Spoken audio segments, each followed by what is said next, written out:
Welcome to your luteal phase video and the last phase of your monthly cycle. So the luteal phase is after you ovulate and before you have your period. So this lasts about 10 to 14 days. And basically, I try to break it out into 2-week period. So like the first week, you might notice that your energy is still really high. You're kind of coming down from ovulation. You can kind of still keep up with life in the same way. And during the second week, this is the week before our period and when most women experience PMS symptoms. So I think the stat is about 90% of women in their reproductive years struggle with some form of PMS. So it can come up from moodiness, bloating, acne, headaches, just a lot of these physical symptoms like fatigue, brain fog can come forward. And these are basically a sign that our body needs a lot of tweaks and it needs a lot of more balance. And it's a sign that our body isn't as balanced, basically. So it's not something that we have to live with. So I used to have PMDD for years. I just struggled so much and with cycle syncing. I not only was able to get rid of PMDD, but I got rid of PMS altogether. So it's been years since I've had PMS, and basically like I'll get my period and I'm still like surprised because I didn't have migraines like I used to. I didn't have acne breakouts. My body wasn't bloated. I wasn't moody. Like I just feel really calm and serene, which is actually how you're supposed to feel before your period. So progesterone rises during our luteal phase, and basically what it's doing is helping prepare your body to implant an egg and to get pregnant.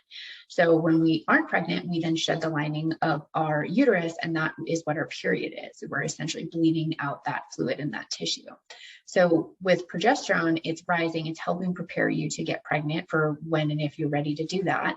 But it's also a very calming hormone. So it makes you feel more relaxed. It makes you feel, can be a little bit more sleepy. So you might notice you feel a little bit more tired before your period. If you've ever been pregnant, you know that you feel more tired during pregnancy, and it is partially due to progesterone being really high during pregnancy. So you can feel like really sleepy. I definitely noticed that when I was pregnant with my son, like during the first trimester, just felt really tired, really nauseous, and had a lot to do with the high level of progesterone. So progesterone is super amazing because it's also our beauty hormone. So it's really great for our skin and our hair. So most women, when they're having PMS, are actually having an imbalance between estrogen and progesterone. And when you can balance these hormones, you're then going to not have to deal with those symptoms. So one of the many beautiful benefits of cycle syncing. So for your luteal phase, they say 10 to 14 days is really healthy, but for fertility, like if you're going to be trying to get pregnant, you more want to optimize your luteal phase to be about 12 to 16 days. When my husband and I were trying to have our son, my luteal phase was 10 days, and it was actually too short to be able to get pregnant. At each month, as I was trying to like track this, I was like, it's just not happening. And I was diving deeper. So basically I needed to do a little bit more balancing with progesterone. So on my everyday life, I was totally fine. But in terms of pregnancy, it was hindering us from actually getting pregnant. So that's something you can talk to your naturopath about, talk to, women's health coach like me about, and just be able to have these conversations, just even understanding the math that goes into our cycle phases. And that's essentially what led me to start having the conversation of what do I need to do about progesterone to be able to get pregnant, basically. So that was more my issue when we were trying to conceive. So with your luteal phase, during the first week, like I mentioned, your body might feel very much similar to ovulation. So you can kind of eat the same foods, you can keep up with the same workouts. And the week before your period, that's when you're going to want to kind of scale back the intensity again, just like you would during your menstrual phase, and really honor your body here. Because if you over push, we can produce more cortisol and we can stress out our adrenal glands, which then can go into our pituitary gland, our hypothalamus, our thyroid, basically like controlling the control panel of our endocrine system and going into our hormone balance. So we really want to pay attention to our stress levels too. So the more you can kind of scale back this week and rest and just do your own thing, the more energy you're going to have during your period, the less likely you are to have PMS symptoms, and the more like happy functioning self you're going to feel all month long. So your luteal phase can really dictate a lot in the month ahead. So if you notice that you're just like pushing yourself too much, you're trying to keep up with these workouts, even though your body just feels exhausted, pay attention to that. So I'm an early riser. Usually I'm up in the 5 o'clock hour. I like to work out in the morning. And the week before my period, I definitely noticed that I want to sleep in for about an extra 30 to 60 minutes, and I give myself permission to do so. And then when I wake up, I feel like I just want to like slowly get into the day instead of doing a workout. So I might do some yoga instead. And then later in the afternoon, I'll feel more like doing a workout, and I can do it then if I want to.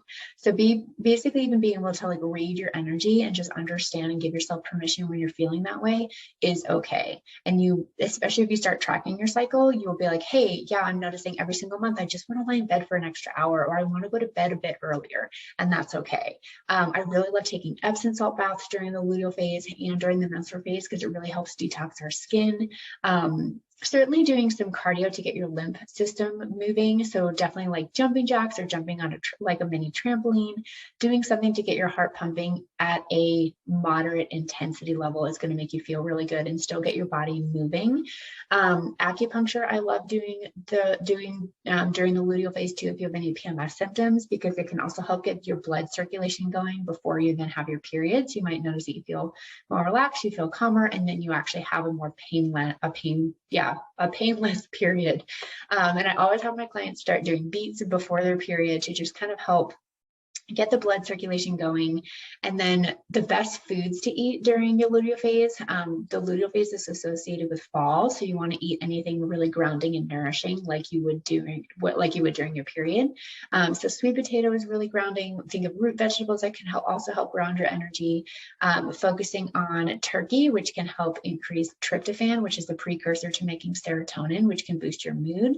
Having steak or beef, which is loaded with iron, to be able to help build the blood and help your menstruation come along. The luteal phase is just really great to focus on kind of scaling back and eating more grounding foods and warm foods, and it's going to get your body going.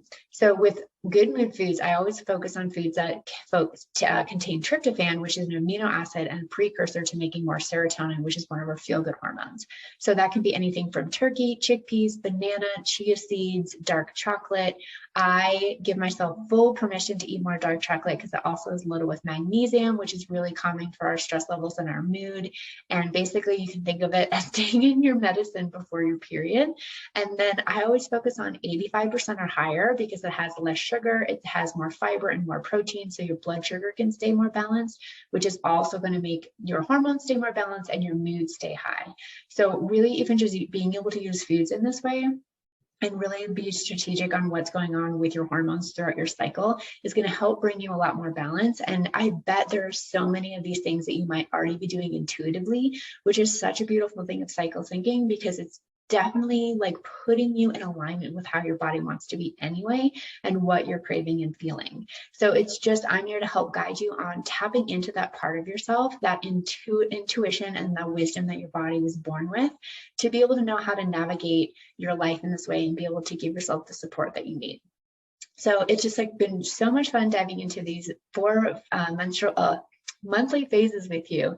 I keep want to say like menstrual, but then monthly, but it's been so exciting to take you on this journey through your cycle. And if you have any questions, I'm here for you, and I'm excited to help bring more balance to your body, and you can just feel amazing all month long.